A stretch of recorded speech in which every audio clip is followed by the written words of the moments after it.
Okay, this is the end. We'll get here soon enough.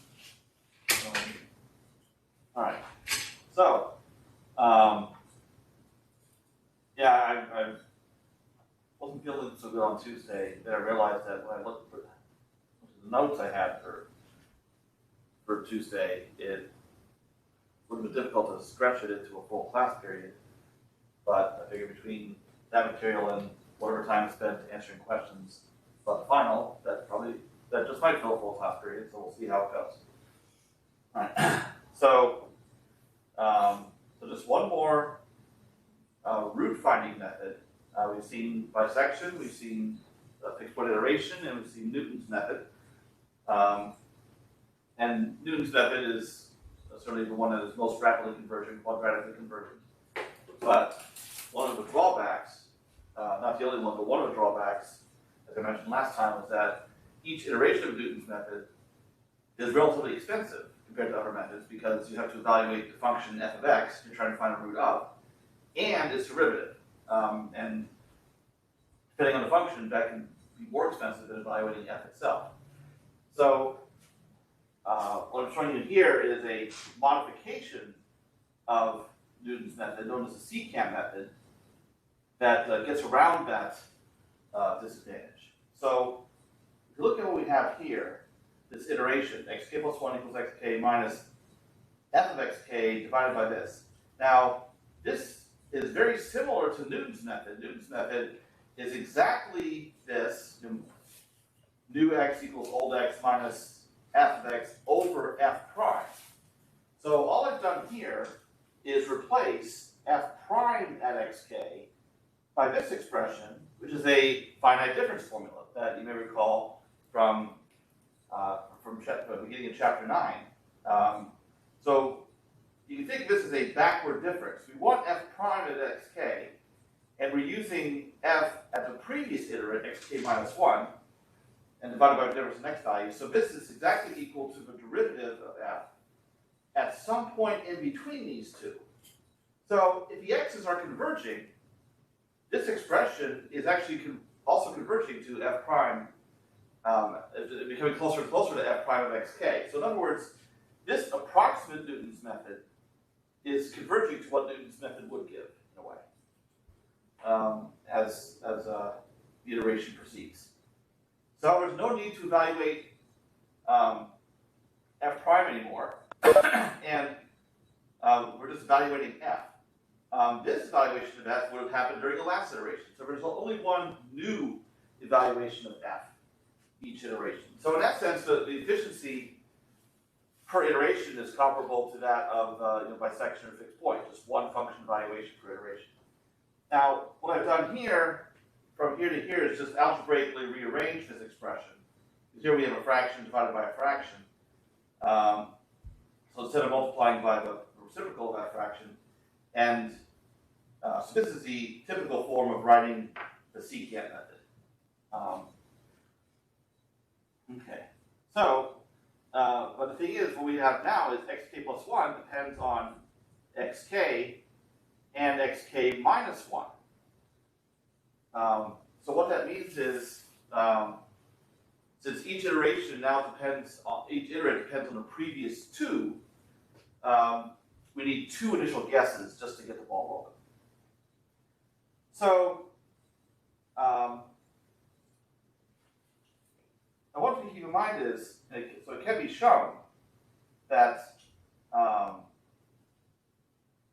xk plus 1 is the x-intercept of the secant line that passes through these 2 points on the graph of f. So in other words, if I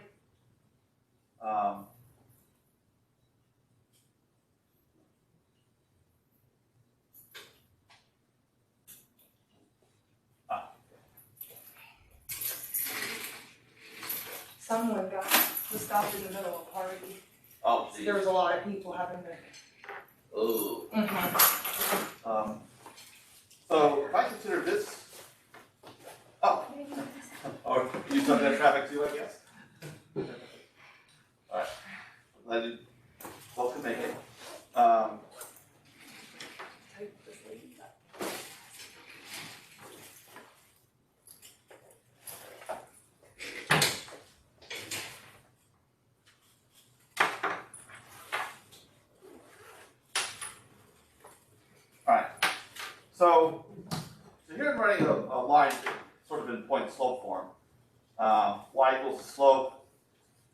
times this plus f of xk. So in other words, we have a line that passes through this point, xk, f of xk, where the slope, which I'm calling mk, is given by difference of y values over difference in the corresponding x values.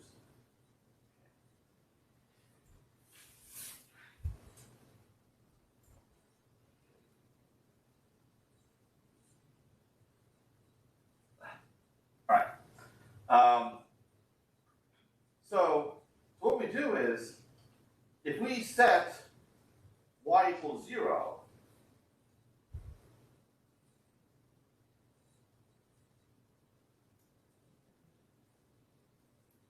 then that is xk plus 1. And this is the formula for xk plus 1. So, so it's the x-intercept of the secant line that passes through these points corresponding to the previous two iterates. Now,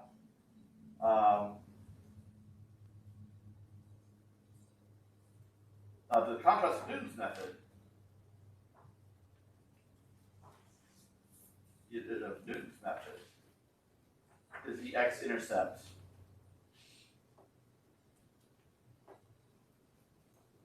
of a tangent line. Okay. But keep in mind, the secant line is determined by 2 points in the graph of f, but those 2 points are getting closer and closer together because the x values are converging to one another. So that secant line is resembling having greater resemblance to a tangent line as the iteration proceeds. Okay. As I mentioned, each iterative has the previous two, so we need 2 initial guesses to start.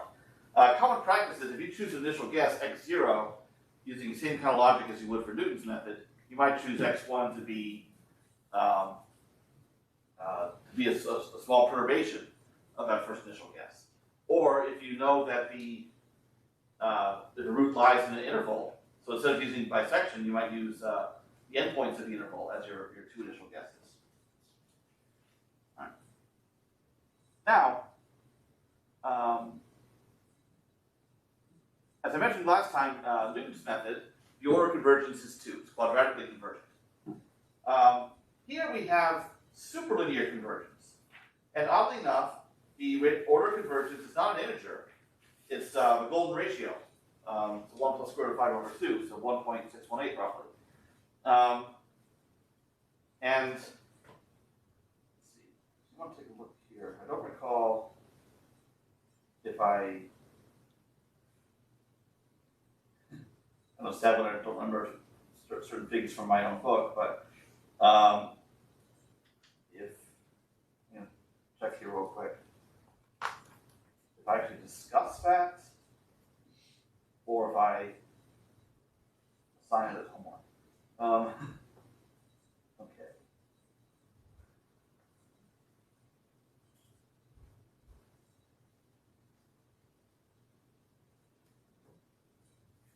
Oh, okay.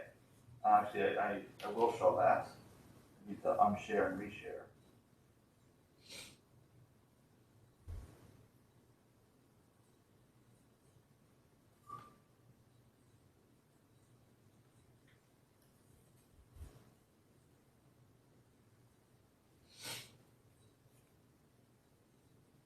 Okay.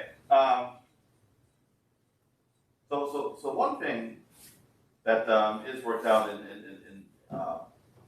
in the text is if you have a situation where the root of f to x star, the exact solution, is a simple root.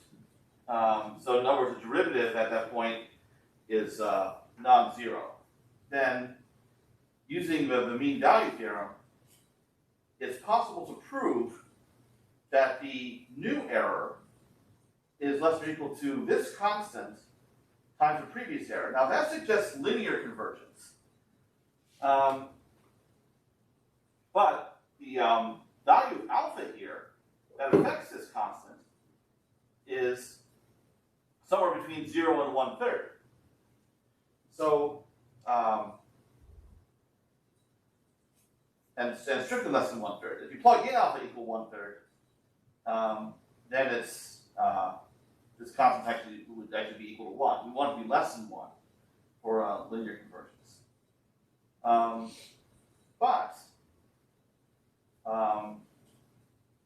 But the thing is, the constant between 0 and 1/3 is arbitrary. We can choose alpha to be as small, as close to 0 as we would like. And as this constant, as alpha goes to 0, this whole constant goes to 0. In other words, we have linear convergence, but the asymptotic error constant is going to 0, which actually means superlinear convergence. So, I won't go over details, but there's a proof that at least convergence is superlinear. But this proof right here, though it does establish superlinear convergence, does not reveal what the actual order of convergence, the non-integer order of convergence between 1 and 2 would be. That actually requires a different approach. And that's something that's discussed here, that it can be shown that the new error is proportional to the product of a previous two errors. So that's a rather strange relationship, because in quadratic convergence, the new error is proportional to the previous error squared. Now, but here it's the product of the previous two. Now, if you keep in mind, can anyone tell me, the golden ratio pops up in many places in mathematics. Can anyone tell me something, this is outside of numerical analysis, where a golden ratio appears? Like what other popular mathematical concept is it related to? Anyone? Back-Rantian equations?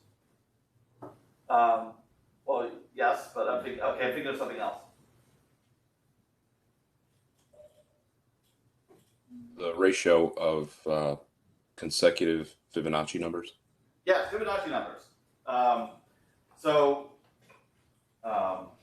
And the Fibonacci numbers are defined by the sequence where each Fibonacci number is a sum of the previous two with appropriate initial conditions.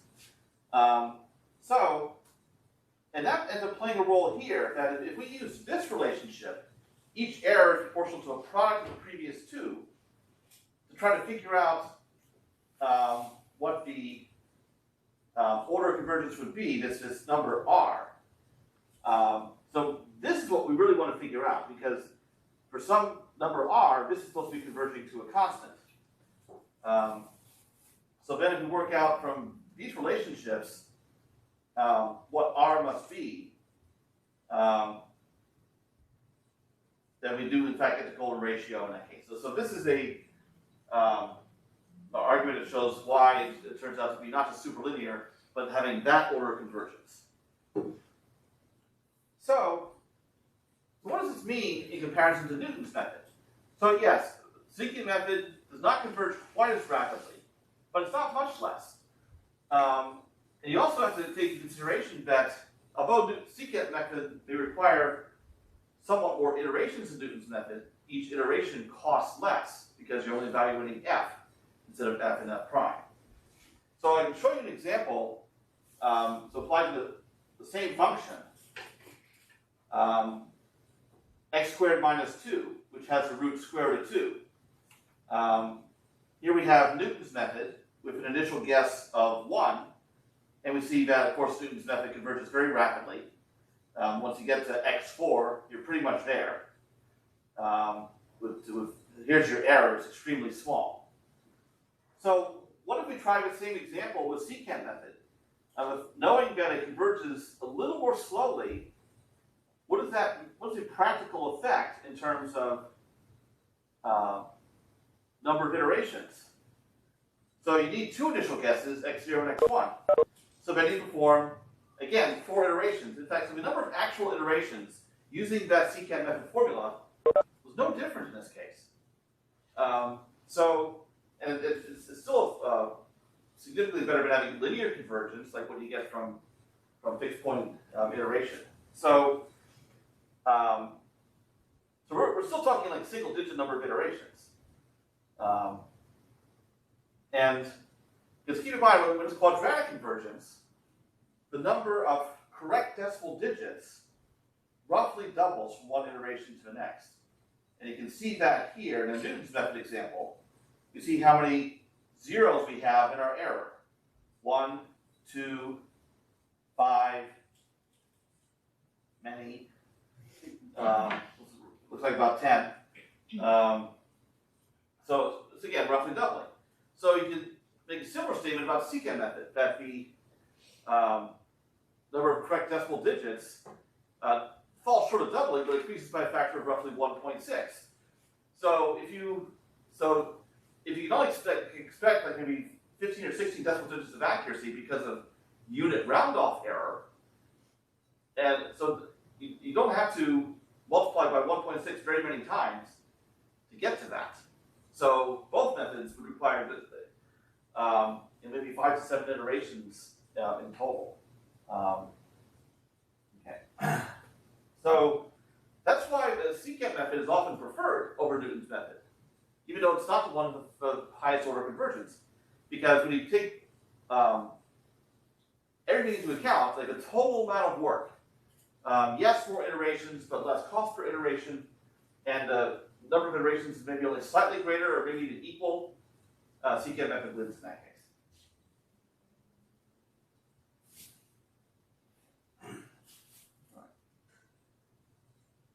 But you have to be careful, just like with Newton's method. So that problem is still there. You need a decent initial guess, or secant method might diverge.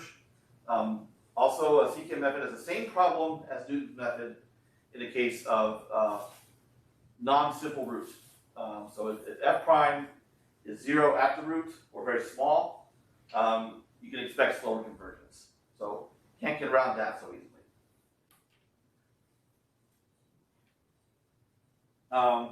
What you can do is what's called a safeguarded method. So instead of just using secant method by itself, you can combine it with a more reliable method like bisection. So as an example, suppose you have an interval on which your function changes sign. So you know it has a root in that interval. So you could use bisection, but you want something faster. So what you could do is secant method. So here's a modified secant method called method of false position, also regular falsi. But there's a slight change. So instead of computing each iterate just for previous 2, use the last 2 for which f has a different sign. That way, you can guarantee that the next iterate is inside the interval. Because normally if you just take an x-intercept with a secant method, it might send you far away. It might give you the iterate outside the interval. You certainly don't want that. The problem is this simple change to the secant method reduces the convergence to linear. So it doesn't work as well as you might think.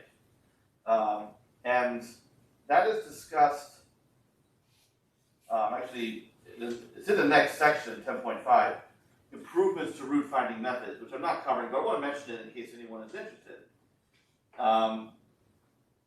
Okay. About safeguarded methods. So this is the method of regular falsi right here. So this is the secant method formula. That you start on an interval AB, so you use the endpoints AB as your initial guesses for secant method. And then what you do is, here you're basically performing an iteration bisection. You are choosing which iterates to use next based on where f changes sign. So you can see how it's a mix of bisection and secant method. But it can be proven that what ends up happening is one endpoint ends up staying fixed and only the other one changes. So the interval doesn't decrease in size as much as you think it should. So it results in linear convergence. But what people have worked out are fixes to this method. So there's one that's described here, the Illinois algorithm. algorithm. And it's a rather strange approach in that you compute the secant line by cutting a y value in half. And that seems really odd thing to do, like totally wrong. But it works. It actually restores superlinear convergence. And this is the Illinois algorithm right here. So you can see in terms of the amount of code, it's not much of a change. It's not much more complicated than the original regular falsi method. So here's a change here where in one case the y value that's used is cut in two. Okay. And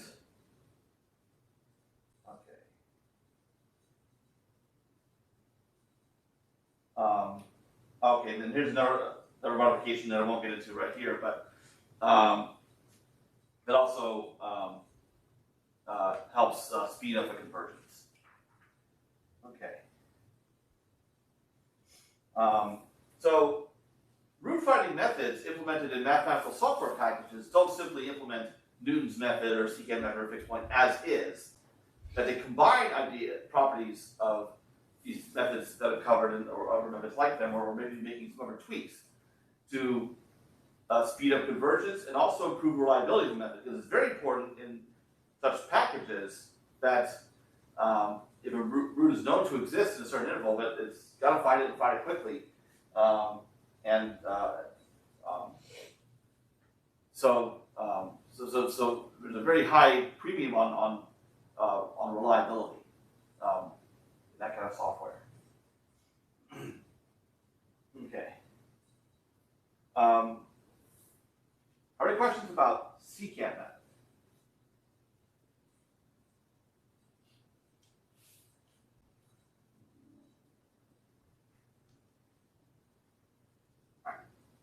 Now, I made mention of this before when I covered fixed point iteration, but there's a little more detail here. This is an example I did of fixed point. Solving equation x is equal to cosine x plus 2. And if you just do this iteration as fixed point, it was slow. But if I took the average of two consecutive iterations, which would look like this, then that converged much more rapidly. And the reason why is, if I take the derivative of this function, of course, the derivative of this term is 1, and then here we have g prime. But near a fixed point, g prime is roughly equal to minus 1. So it ends up canceling. So I wanted to generalize this idea, and that led me to this modification of fixed point iteration right here, where I take this iterate and the next iterate, which would be g of xk, and I take its linear combination of them, where m is an approximation of a derivative of g at xk using its finite difference formula, the same approximation to a derivative that's used in the secant method. So it's a secant line approximation. Now, as if the xk's converge, then g of xk converges to g of x converges to x. So then I have x minus mx. So in other words, 1 minus m times x. So I had to divide by that, so that this iteration, this fixed point iteration, will converge to the correct root. Okay. So the idea is that because if I take the derivative of this, what is this? The derivative is g prime minus m. So and m is set to be, is defined to be an approximation of g prime. So the derivative of this is approximately 0. And I was actually able to prove that this fixed point iteration converges superlinearly, whereas generally speaking, fixed point iteration converges only linearly. The problem is that it can be shown that this method is algebraically equivalent to the secant method. So that's why I thought I invented a new root finding method, but it turned out I had not. So, whoops. Okay. Now, all right. So that was the last part I wanted to mention about the secant method. I'm trying to remember exactly how I went about proving. Well, what I probably would have done to prove superlative convergence is the way you would approach the convergence analysis for root finding methods in general. You have your formula for xk plus 1, you subtract the exact limit x star from both sides, and then you do like a Taylor expansion of some kind and try to get things to cancel out and find the order of convergence that way. But now, proving superlinear convergence in that way can be quite difficult because when you do a Taylor expansion, you do have your error, like xk minus x star, raised to powers, but only integer powers. So I think what I probably would have done was shown that what I get is linear convergence, except that as the iteration converges, the asymptotic error constant goes to 0, which also would imply superlinear convergence. Okay. All right.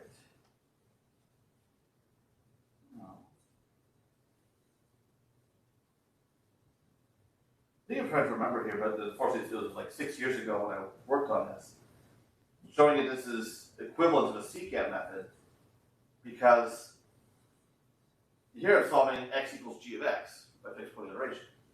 Whereas the secant method is for the equation f of x equals 0. So there has to be some relationship between f and g. I don't remember how I defined g in terms of f. I'm mentioning it because it makes me wonder if there's a way to define g so that it's not equivalent to the secant method. And maybe a better method, but I'll think about that. Okay. Now, a thing that imagine is of greatest interest to you all, the final exam. All I have here is just I've reproduced the contents of the practice exam solution in here. So it's question time about anything in there or just about the final in general.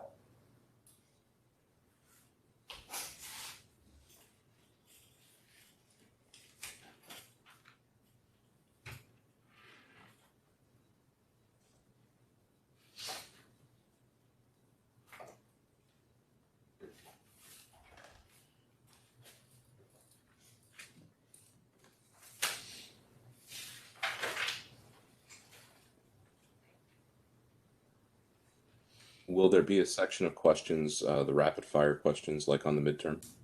Yes, there will. So that'll be, actually want to get the practice file here.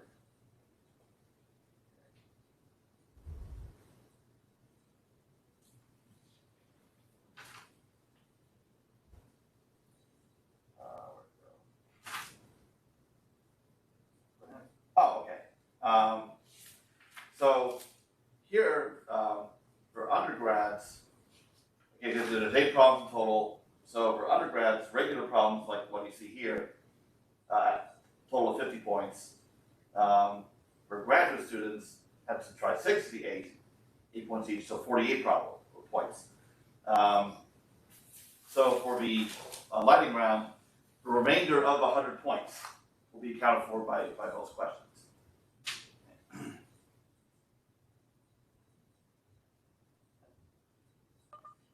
Can we answer more than 5?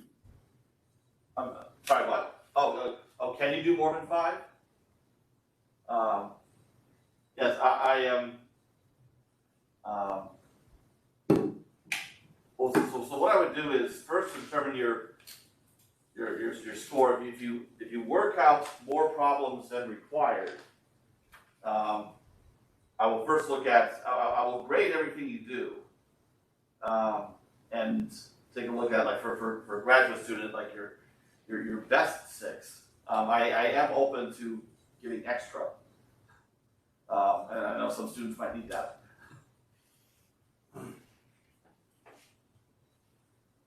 You say give extra, like bonus on So top of that, Or or bonus the points. extra is by advantage, I guess. You know Yeah, what I'm saying? so I'd start by taking your best out of what's required. And then after that, I can give bonus points based on whatever else there is. Ooh. Thanks. And I think in the upper class, or not in like the previous instance of this class, someone did do that and racked up quite a score.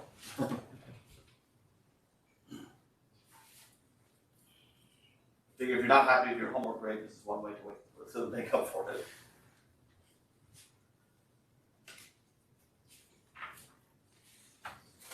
Or to give everyone a chance to save themselves.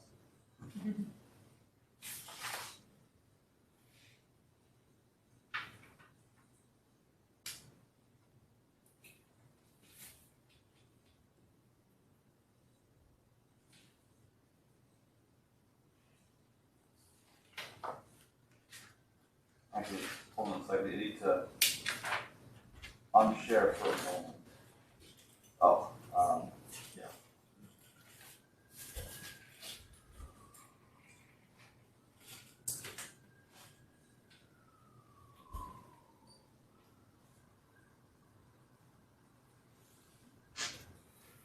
Okay. That was opening the actual file, but I didn't want to show problems on the screen. Sorry. Sorry, not sorry. Okay, now I want to give you some information about like how many problems.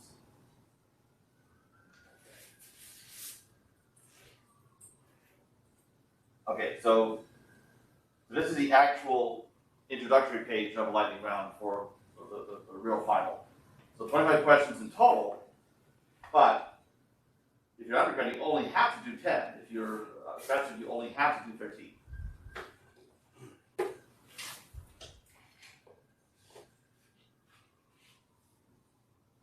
I know that's a lot of questions to look at and quizzes and such.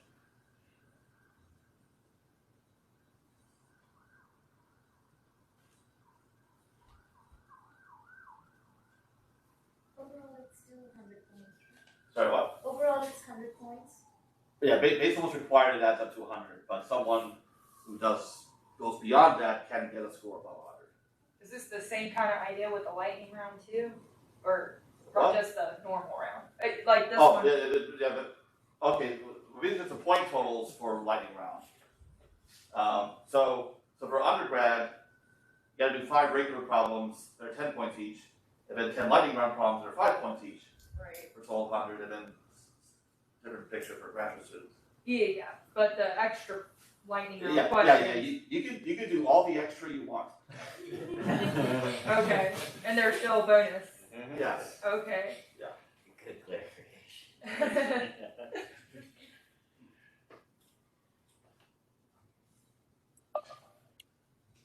Yeah, do you know for sure when the final will be posted? Okay. Yeah, that's something announced a little while, sometime in the previous class, where the final will be posted no later than 7 p.m. on Tuesday, December 7th. That's over there. Yeah. Okay. It will be due at 11:59 p.m. on Thursday the 9th. So that gives you at least 53 hours to complete it, compared to the 30 for a midterm. Well, I guess it turned out to be more than 30 because I posted it early, but still. I may post this one early also, but that's the latest it'll be up.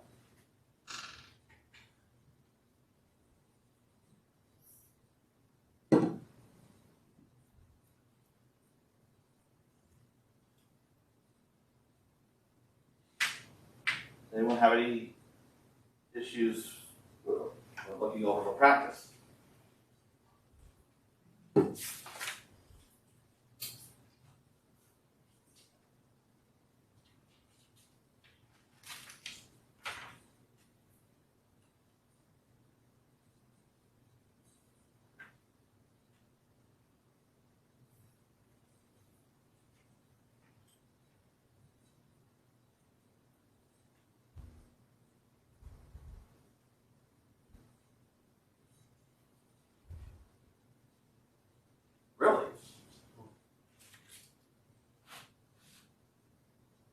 look at it?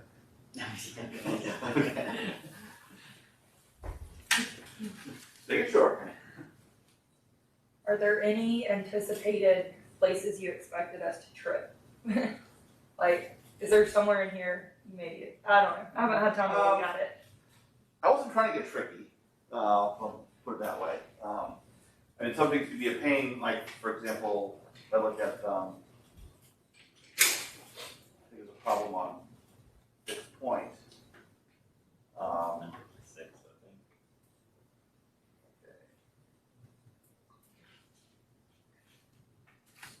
I guess by section. Oh, yeah, like, showing it has a unique fixed point, using various theory involved, that could be a pain. This problem, okay, for example, for a graduate student, would be worth 8 points. So here you're required to perform fixed point iteration and also analyze it. So I'll give partial credit accordingly if you don't feel up to the analysis. But okay, I should mention, like as you saw from practice, you should be expected to carry out the root finding methods. That includes secant method, even though that doesn't show up in practice. So, in other words, given a function, given initial guesses, carry out a certain number of iterations. Okay. Oh, okay, actually, I'm going to make some notes here.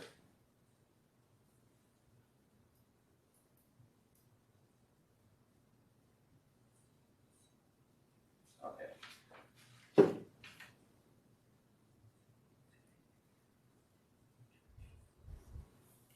Okay, that's one thing. Also, since since this exam is offered in a take-home format, in cases where you're asked to evaluate an integral using a certain method,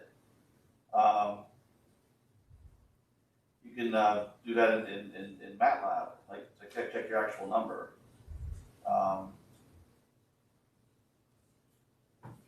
So MATLAB function integral, where you have this is the usage. F is a okay.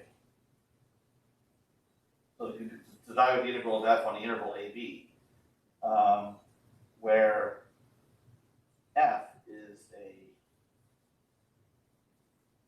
vectorized function handle for your integrand. So as an example, suppose your integrand was say x squared, then you would define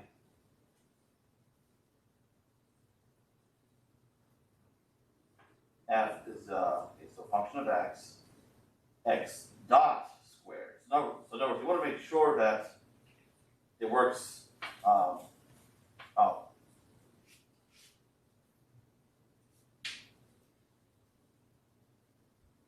That it works on a vector.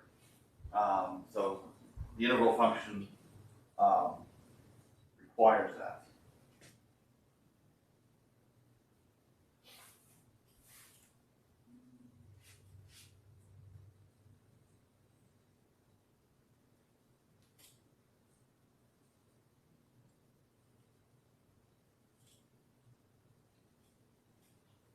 But for some functions, some of the standard math functions are already vectorized, like exp or sine, already come in that format.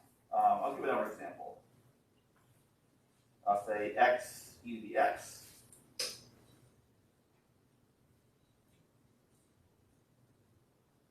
X dot star e to the x. So if x is a vector, expx already is a vector of the same dimension.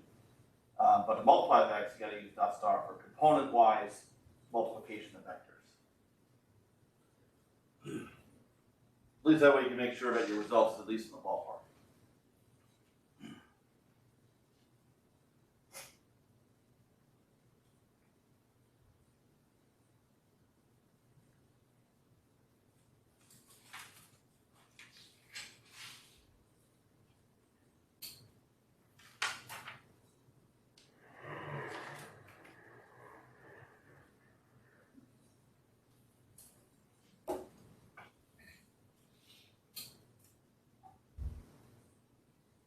I'll go ahead and say that I've struggled the most on 2 and 6A.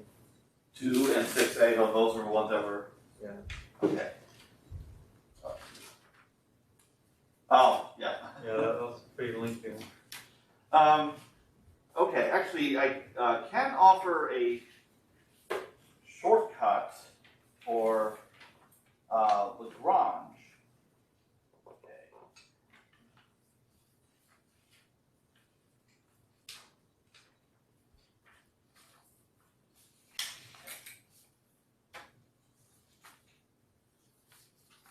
I did not use in my solution.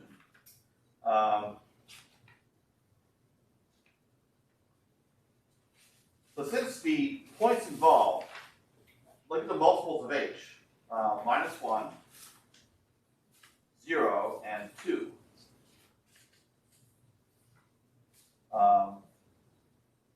Okay. So for those points, take derivative at and evaluate it at 0. Because what you're doing is change a variable. So what you're doing is you're taking these points minus x naught and dividing by h. And because of that, it's divided by h at the end. So that way Lagrange polynomials have a much simpler appearance. Imagine it'd be less mistake prone.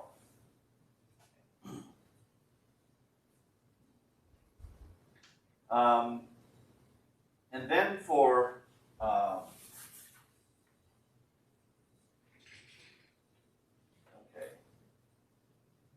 Oh, and keep in mind the way well, this well, at least the way this one is worded doesn't require the entire error formula. Just wants the order of accuracy.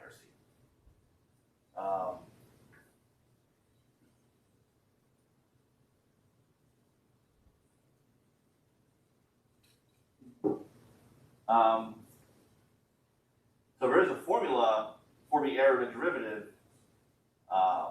doesn't in a general case, using whatever point. So you can make use of that.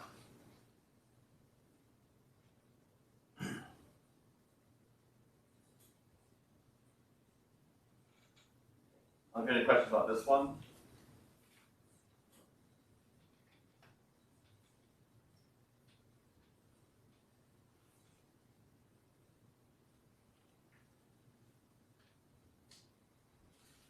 Another thing you do with the order of accuracy is use, once you have a coefficients, Taylor expansion. Okay.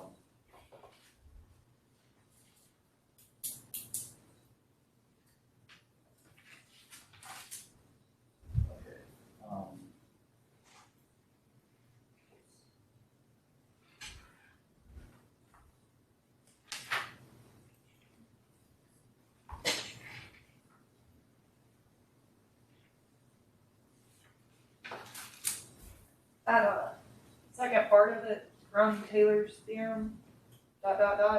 Is that your justification, I guess? Oh. I mean, is that necessary to do, I guess? All right. I would say this is the most reliable way to get the error because what can happen is there's certain cases where you gain extra degree of accuracy because of symmetry, and this approach would catch that. Okay. The key is to take the Taylor expansion out far enough so that whatever terms could possibly cancel are going to cancel. So you're finding the first term past f prime that doesn't cancel, and your error will come from that.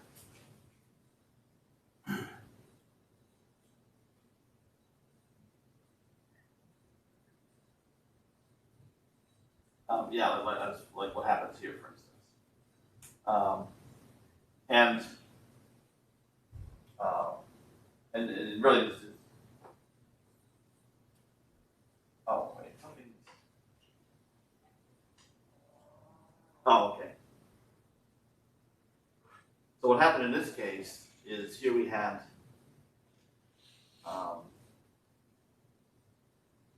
these f double prime terms end up canceling out.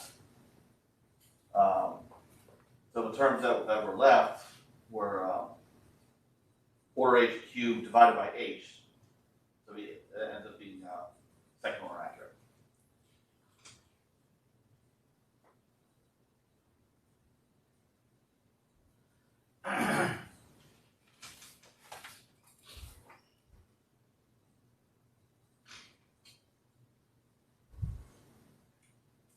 For number 3, is there any other way to determine order of accuracy? Oh, okay. Well, actually, there's a simple relationship. Is that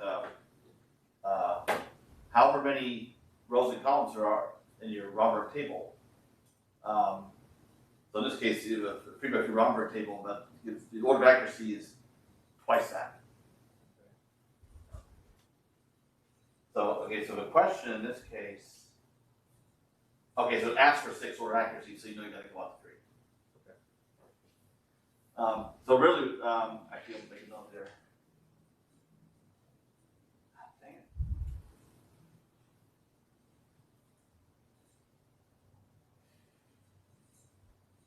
Okay.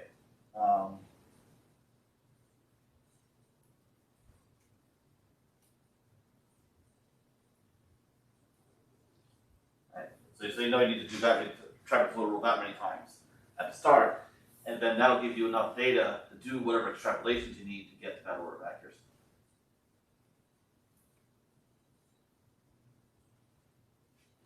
And this comes from a quiz question. The Romberg table is a matrix, J by J.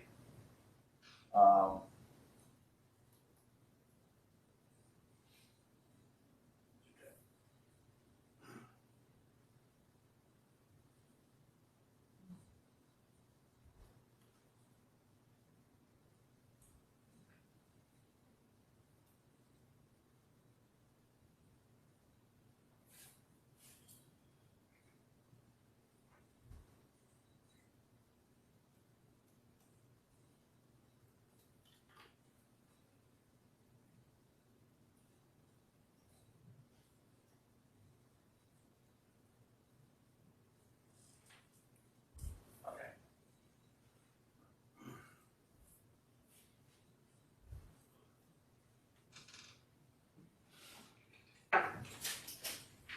Anything further?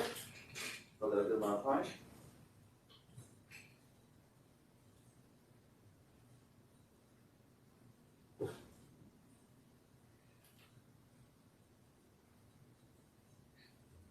Oh, so I mentioned one to look at 6A.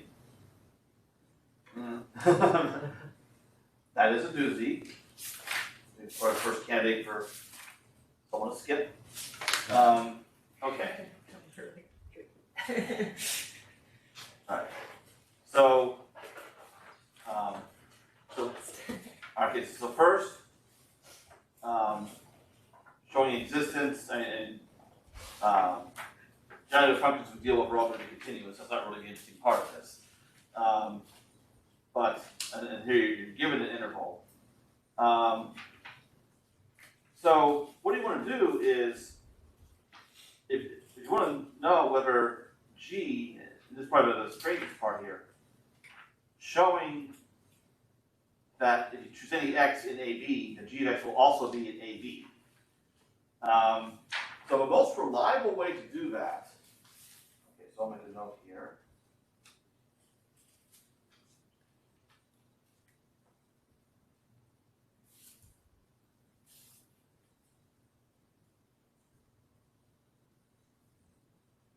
If you can find the max and min of g of x on AB by checking critical points and values at the endpoints. And then if those max and min happen to fall within this interval, then you're done. So in this case, the function in question was the exponential. So you see, oh, but exponential is going to be always increasing. So in this case, it works out nicely. You can check the endpoints. If you're not so lucky, then you look at critical points also.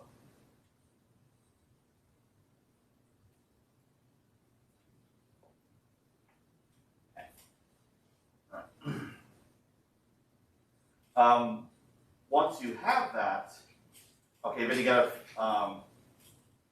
look at a derivative. Same thing. Where is the derivative max or min on AB? And do those max and min, are they strictly between -1 and 1? So they cannot equal them. So using a bit of Calc 1 here, tedious though it may be.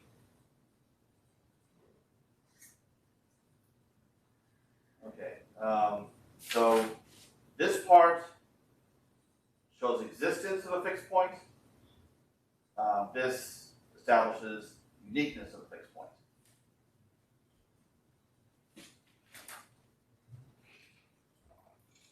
Existence, then uniqueness, yeah. Yeah. Okay. So, I guess now I'm using the graduate student rating scale. 2 points, 2 points.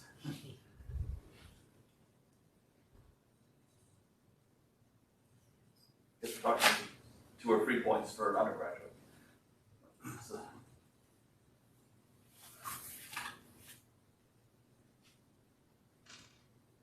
But I point this out because I wouldn't want someone spending a disproportionate amount of time on a certain question. But maybe they could be racking up points elsewhere. So we can get points just by doing calculus. Yeah? Yeah. I mean, it's pretty sweet. Okay. That's one way to look at it, yeah. All right. Save this middle bit. Still have some time.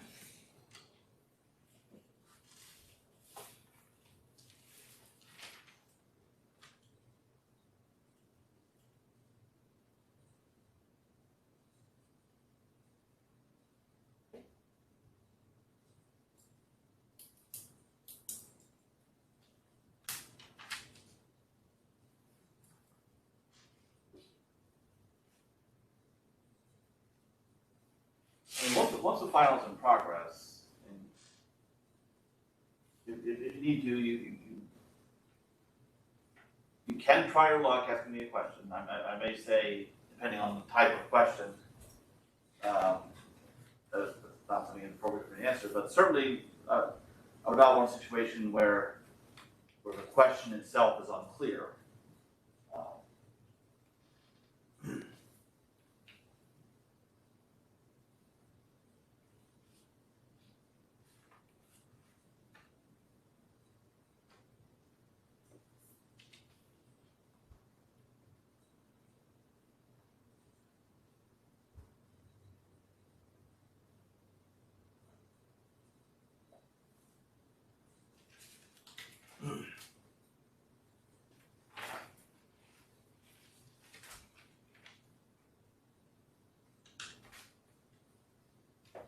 And aside from final, of course, there are a number of homeworks and quizzes still out there somewhere.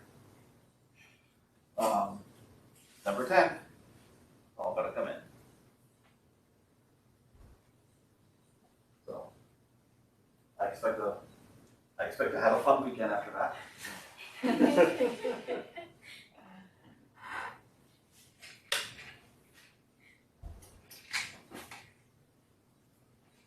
But I've been down that road before.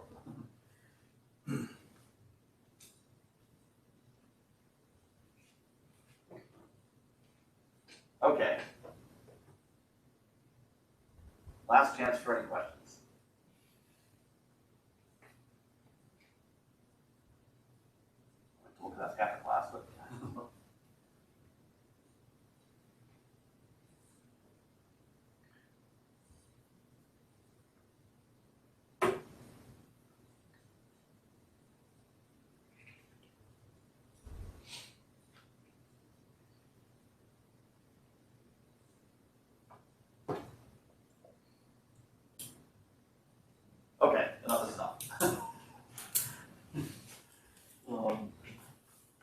taking plenty of questions in the days to come.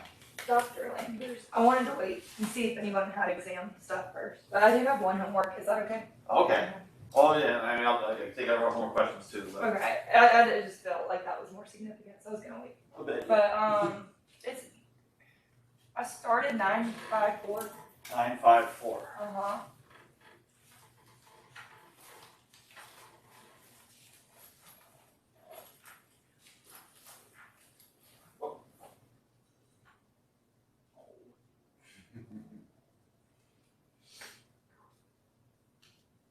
Oh, right. I don't know if this is just a case of me going crazy or whatever, but when I applied the trapezoidal rule, I don't know. I just got a zero. Okay. Maybe we should talk offline about that. Oh, okay. Yeah, okay. My bad.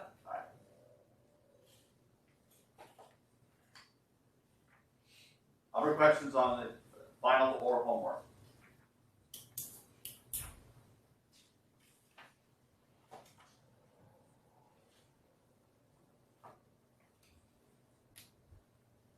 Okay, enough is enough. Of course, I'll take any questions whenever, but we're done here. Let's go find some, finishing up the massive stuff that's still.